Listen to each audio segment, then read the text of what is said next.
બીનાબેન, તમારો સવાલ છે કે આપણામાં કોઈ વિપસ્યના ધ્યાન સાધના કરાવે છે? બેન, કોઈ કરાવતું હશે તો પણ મને નથી ખબર. તમને કોઈને પણ ખબર હોય તો મને જણાવજો, તો હું ગ્રુપમાં મૂકીશ. પણ નીચેના મુદ્દા ધ્યાનમાં રાખીને પછી આગળ વધજો. સાંભળો, કરનાર ને કરાવનાર બંને આ મુદ્દા ખાસ ધ્યાનમાં રાખવા અત્યંત જરૂરી છે. એક તો જુઓ, મિનિમમ ઓછામાં ઓછી 10 દિવસની શિબિર તો હોવી જ જોઈએ. એના વગર તો કાંઈ પગલે પડે જ નહીં. ઓરિજિનલ આ શિબિર 45 દિવસની હતી, પણ ઉતરતા સંગયણે લોકો કરી નહોતા શકતા એટલે ઓછી કરીને 10 દિવસની રાખી. 10 દિવસમાં માંડ એક અંશ જેટલું પામી શકાય છે. એનાથી ઓછું કરો, 3 દિવસ કે 5 દિવસ કરો, તો એટલામાં લોકો કાંઈ પામી શકશે નહીં ને લોકોને સાધનાનો લાભ નહીં મળે તો લોકો છોડી દેશે. અને આ 10 દિવસ પણ સંપૂર્ણપણે મૌન પાળવું એ સાધનાની બીજી શરત છે. જો સાધનાનો લાભ મેળવવો હોય તો સ્ટ્રિક્ટલી મૌન પાળો. કોઈની પણ સામે જોવાનું નહીં, કોઈની સામે જોઈને સ્માઇલ પણ આપવાનું નહીં, ઈશારાથી પણ વાતો નહીં. ત્યારે મન થોડું કાબુમાં આવતું જાય છે. અત્યાર સુધી મન બહાર જ ભટક્યું છે. હવે એને આત્મા તરફ, અંદરની તરફ લઈ જવું છે. મતલબ કે અત્યાર સુધી પ્રવાહની સાથે ચાલ્યા, હવે સામે પ્રવાહે ચાલવાનું છે. એટલે શરૂઆત આકરી તો પડશે જ. એટલે ધ્યાન રાખો, ઓછામાં ઓછા 10 દિવસ સંપૂર્ણ મૌન પાળશો. દુનિયાના લોકો સાથેનો સંપૂર્ણ વ્યવહાર કટ કરશો. એટલે કે 10 દિવસ સુધી મોબાઈલથી પણ કોઈનો કોન્ટેક્ટ નહીં. સાધના શરૂ કરતા પહેલા મોબાઈલ આપી દેવાનો હોય છે, ત્યાં જમા કરાવી દેવાનો હોય છે. જે 10 દિવસ પૂર્ણ થતા પછી પાછો લઈ શકાય છે, લઈ લેવાનો હોય છે. મોબાઈલ નહીં, પેપર નહીં, કોમ્યુનિકેશનના કોઈ પણ સાધનનો ઉપયોગ નહીં. અમુક નક્કી કરેલા પરિસરની બહાર જવાનું નહીં. પરિસરમાં પણ કોઈ ઓળખીતા જેની સાથે તમે ગયા હો તો એની સામે પણ જોવાનું નહીં. અહિંસા વ્રતનું સંપૂર્ણપણે પાલન, જૂઠ નહીં, ચોરી નહીં, સંપૂર્ણ બ્રહ્મચર્યનું પાલન. કોઈ પણ પ્રકારના પુસ્તક જોડે રાખવાના નહીં, પુસ્તકનું વાંચન નહીં. સ્ત્રી પુરુષનો રહેવાનો જમવાનો હોલ અલગ. એટલે કે કોઈ પણ જાતનું મળવાનું થાય જ નહીં. કોઈ પણ પ્રકારની નશીલી ચીજો, દારૂ, એનું કોઈ પણ ચીજનું બિલકુલ સેવન નહીં. એક રૂમમાં 2 પાર્ટનર હોય તો પણ એકબીજા સાથે બિલકુલ વાતો નહીં. આટલું જ્યારે 10 દિવસ સુધી સ્ટ્રિક્ટલી પાળો પોતાના માટે, ત્યારે કંઈક આંશિક અનુભવ પ્રાપ્ત કરી શકો એવું બેકગ્રાઉન્ડ તૈયાર થાય. આ બધી પાપમાંથી પાછા હટવાની પ્રતિજ્ઞાઓ છે. જો તમે એનું પાલન ન કરો, સાધના કરવા ગયા પછી પણ ગુસપુસ વાતો ચાલુ રાખો, છુપાવીને મોબાઈલ રાખીને છાનો માનો એનો ઉપયોગ ચાલુ રાખો, ઈશારાથી વાતો ચાલુ રાખો, તો તમારું મનનું કાર્ય તો ચાલુ રહ્યું, તો તમે સાધનામાં બિલકુલ આગળ નહીં વધી શકો. તમે કહેશો કે અમે તો વાતો કરતા હતા, કોઈને ખબર ના પડી. અરે ભાઈ, તમે કર્મોની નિર્જરા કરવા ગયા છો કે કપટ કરીને નવા કર્મો બાંધવા માટે ગયા છો? કોઈને ખબર પડે કે ન પડેથી તમને શું ફરક પડે છે? તમે જે કર્યું એના કર્મ બાંધ્યા, બીજાને શું ફરક પડે છે?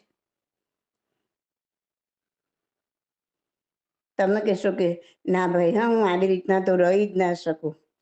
અરે ભાઈ, પ્રેક્ટિસ કરતા કરતા બધું કરી શકશો, પણ કરવા માટેનું એક દ્રઢ નિર્ણય જોઈએ. આ બધું તો એક પાયો છે. પાયા વગર ઘર કેવી રીતે ચણશો? તમે કહેશો 3 દિવસની શિબિરમાં ગયા, 5 દિવસની શિબિરમાં ગયા. 3 કે 5 દિવસની શિબિરમાં આ પાયો જ ના નંખાઈ શકે તો આ વિધિનો લાભ ક્યાંથી મળે? અરે 4 કે 5 દિવસ તો ફક્ત શ્વાસોશ્વાસ પર મનને ટેકવીને મનને સૂક્ષ્મ બનાવવામાં 4-5 દિવસ જાય છે, જેને આનાપાન કહેવાય. બાહ્ય ભટકતું બાદર મન સૂક્ષ્મ બન્યા પછી જ અંદરની યાત્રા કરવા માટે સક્ષમ બને છે. 4-5 દિવસ રોજના 8-10 કલાક મનને શ્વાસોશ્વાસ પર ટેકવવાની પ્રેક્ટિસ થયા પછી વિપશ્યના વિદ્યા આપે. એ પહેલા તો આપી જ કેવી રીતે શકાય? 4-5 દિવસ દ્રઢ પ્રતિજ્ઞાઓ સાથે આ રીતના શ્વાસોશ્વાસ પર મનને ટેકવ્યા પછી જ એ અંતર્મુખ બનેલું મન અંદરની સંવેદનાઓનો અનુભવ કરી શકે. આ સંવેદનાનો અનુભવ કરતા કરતા એ સંવેદનાઓ સુખદ હોય કે દુઃખદ, ગમે એવી હોય કે ન ગમે એવી હોય, બંનેની ઉદીરણા વખતે સુખદ પ્રત્યેનો રાગ કરો, દુઃખદ પ્રત્યેનો દ્વેષ કરો. કોઈ પણ સંવેદનાને કોઈ પણ પ્રકારનું રિએક્શન ન આપો, ક્ષમતામાં સ્થિર થાઓ, ન્યુટ્રલ બનો, ત્યારે એ ઉદીરણામાં આવેલું કર્મ નિર્જરે છે. આમ કર્મો નિર્જરતા નિર્જરતા જે વિકારોના જેટલા કર્મ નિર્જરતા જશે એટલા પ્રમાણમાં એ વિકારો ઓછા થતા જશે. તો તમને પોતાને અનુભવ થશે કે ઓહો, પહેલા મને જે ક્રોધ આવતો હતો, અહંકાર જાગતો હતો, ઈર્ષ્યા થતી હતી, હવે મને એટલા પ્રમાણમાં નથી થતું, ઓછું થયું છે. હવે મને તમે કહો કે 4-5 દિવસની શિબિરો કોઈ રાખે, એમાં પણ આટલા સ્ટ્રિક્ટ નિયમો ન પડાય તો સાધકને શું પલ્લે પડવાનું?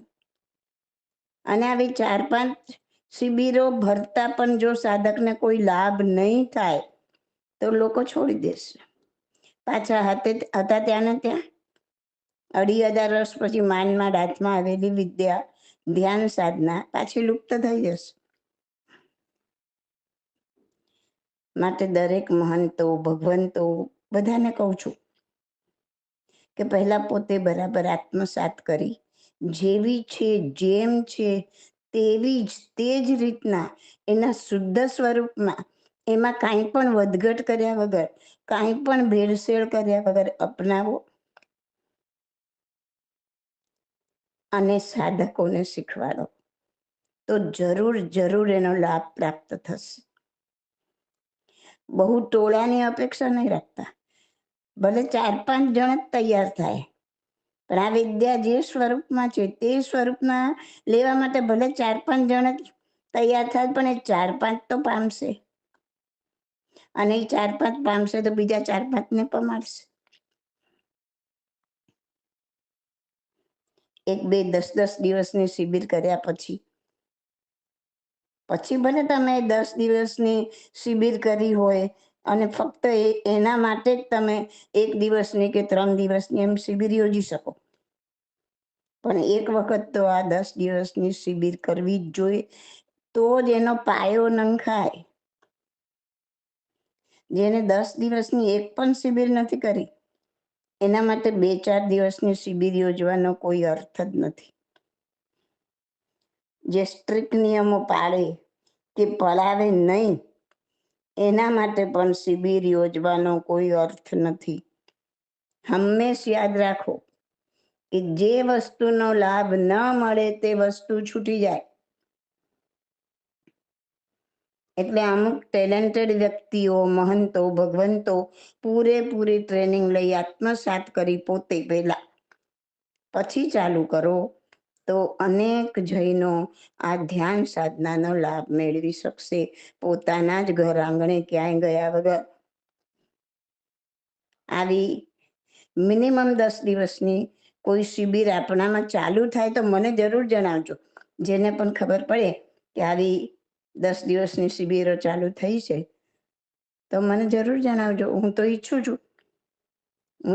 છું કે જલ્દીમાં જલ્દી આ દિશા તરફ પગલાં ભરાય, જેથી આપણા જૈન સાધક આપણે ત્યાં જ ધ્યાન સાધના કરી શકે.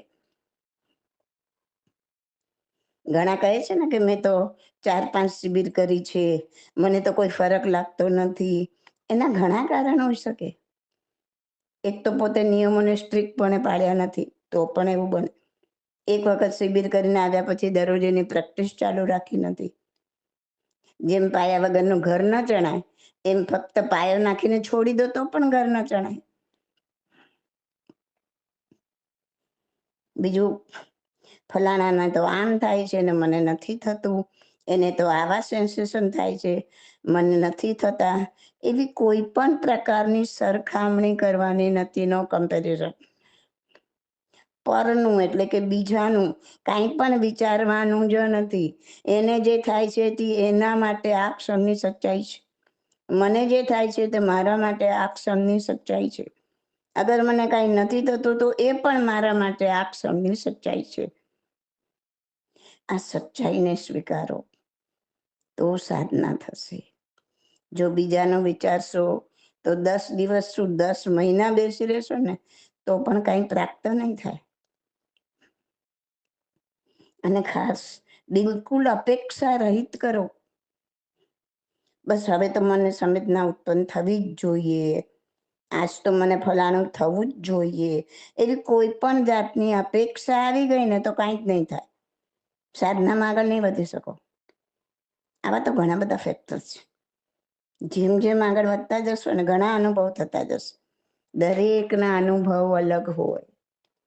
સૌના પૂર્વ કર્મ જે કરીને આવ્યા હોય એ પ્રમાણે હોય. માટે કોઈ સાથે સરખામણી નહીં કરવાની. બહુ નાજુક વિદ્યા છે. જે પરિસ્થિતિ ગમી ગઈ એમાં લોટપોટ થયા તો બેઠા તા ભાગાકાર કરવા અને ગુણાકાર કરીને ઊભા થશો.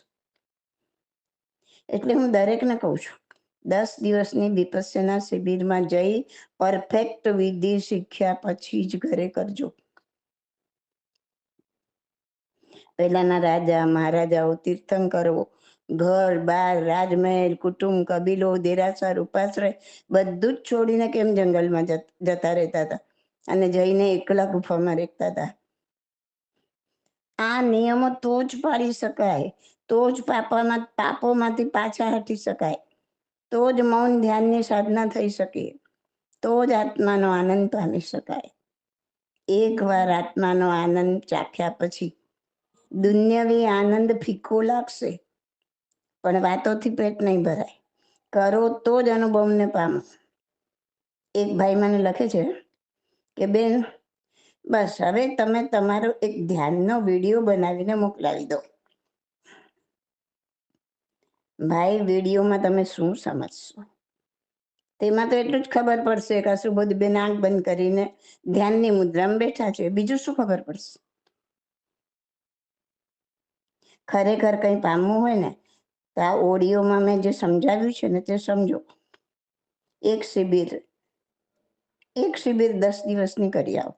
પ્રશ્નોત્તર રત્નમાલા ભાગ 2 વાંચીને જાઓ ને એક શિબિર 10 દિવસની કરી બરાબર શીખી લઈ ઘરે પ્રેક્ટિસ ચાલુ કરો. કરો તો જાણો. વાતોથી કે વિડીયોથી કંઈ પલ્લે પડશે ને. બીજા લોકો આવે છે ઘણા બધા, એમાંથી ઘણા ખરા કર્મની નિર્જરા વિશે કાંઈ જાણતા નથી. કોઈ પોતાના રોગ મટાડવા તો કોઈ મનની શાંતિ માટે આવે છે.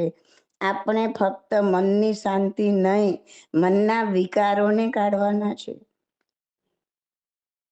ખ્યાલ આવ્યો? તો આવી કોઈ 10 દિવસની શિબિર આપણામાં કોઈ પણ કરાવતું હોય તો મને જરૂર જણાવજો. Okay. This audio is by Subodhi Masalia. My contact number is 88500 88567.